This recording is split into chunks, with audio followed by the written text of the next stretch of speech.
I was really kind of excited when Eureka announced they were doing Dr. Vampire, simply because it seemed like a silly film, and sometimes, every now and again, I just want something that's easy to digest, that's silly, that doesn't take itself seriously, and really, you kind of get that with Dr. Vampire. It's a 98-minute running time, and we have our main doctor at the start as he is driving along in England. Dr. Jiang breaks down and just wanders into a castle, because, you know, there's castles everywhere here, and it turns out to be, well, it could be a few things, but there is some underhanded things going on, because it feels almost like a sex den at times. As our doctor buys a Coke and wanders around, he sees all these men and women just all over each other.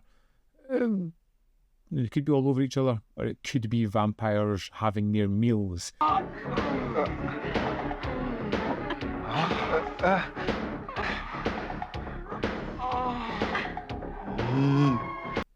It's a silly, over-the-top kind of start. I love the kind of sex sequence because it's kind of funny. You're just waiting on the vampire to take control and take advantage of this man. It feels like such a nice moment between these two when they realise that he's lost his virginity. But it's almost kind of, I would say, thrown away when he arrives back in his hometown, because they kind of swap necklaces. There's this little moment, but as soon as he gets back home, he's just like, I'm done with this, and back to his life. And it turns out that he's got some two good friends at the hospital who he's eager to tell about his exploits, not about the convention he was at, but some other things that went on. And then he slowly starts to realise that he doesn't feel quite right. 整鬼你啊！做乜成日神神化化咁啊？嚇咩啊？我依家鬼打都冇咁精神啊！係啊，夜晚你係精神。And you can tell where this is going. It's a fish out of water as we start to see Dr. Chiang as he slowly starts to evolve into a vampire, trying to figure out exactly what the hell is going on. Unfortunately for him, his blood is super tasty. Peter Jer is the master vampire in this one, and he is horrible. It's a horrible performance, one of the worst I've seen. It adds to the kind of camp factor of the film. Trust me, he is truly terrible here. He demands that Alice goes and gets this man because his blood is just so tasty. Everything about it was just delicious, and they need more of it. I want the blood of that ginseng. If you don't bring him back, you'll know what real pain is. So she's there conversing with this guy. He knows that she's a vampire. They have kind of fun setups where she's trying to help him stop this curse from fully taking over his body. There is a girlfriend that's involved as well, because Dr. Chiang actually had a girlfriend and maybe should have been doing what he was doing, and this is his repercussions, his karma for his actions. But she's always trying to figure out what Alice is up to. It becomes very slapsticky. It has this one, but never outlandishly slapstick. The comedy is fun enough, but never great. I do like the fact that they homage the hopping vampires a good bit as well, because there's a moment where his friends give him the garb of the hopping vampire and he's imitating that.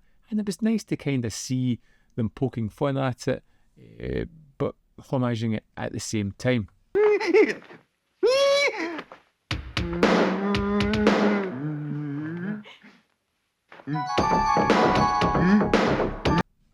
Dr. Vampire is a kind of tough one for me because as a movie, it's not great. The performances are inconsistent. The humour sometimes lands, sometimes misses by a wide margin. Overall, I had fun with it. It can be a little bit tedious in times as it's struggling to really tie a narrative to this one. It's got a good ending.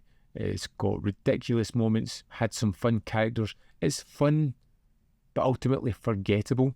Dr. Vampire was a nice one if you just want to zone out for 98 minutes and just watch whatever's happening in front of you. Don't have to think, don't have to contemplate, just let it wash over your eyes and you can forget about it almost as quickly as it's done.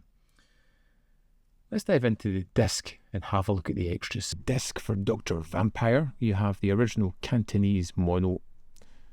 George Cantonese mono, commentary with Frank Jeng and John Charles, a second audio commentary with Mike Leader and Arn Venema. There are two main extras here. We have a British vampire in Hong Kong, which is an interview with Stacey Abbott.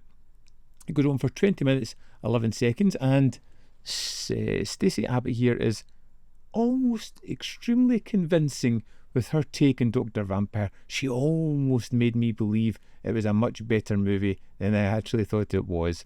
Her points are good. She articulates them really well. She backs them up with some great evidence. Obviously loves the movie more than I did, which I still liked it, and was a pretty good talking head.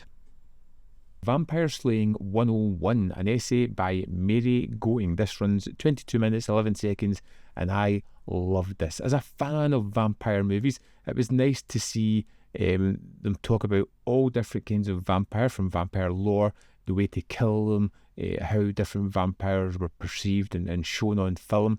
It was a great extra. And that's the extras for Dr. Vampire. So there we have it. Dr. Vampire, it's fine. It's nothing fantastic. It's obviously not in the Masters of Cinema series for a reason, but I still enjoyed this adventure film. Some fun moments for me. Could I recommend it? I think tentatively, take your time with this one. Maybe rent it. Pick it up if you're a die-hard Eureka Classics fan like myself. Other than that, you could probably give this one a miss or pick it up in a sale. I'd love to know your thoughts on Dr. Vampire if you've seen it. So let me know in the comment box below whether you loved it, thought it was fantastic, hilarious, and ticked all the boxes for you. Whether you hated it, you thought it was banal, boring, uninspired, and just plain average, or if it fell in the middle and just was kinda, that was alright. I'd love to know either way. As always, there is more content up here. You can see more of my stuff. In the description box below are links to Patreon, membership program, manvfilm.com, always, in which you can support me. Thanks for watching. We'll see you next time.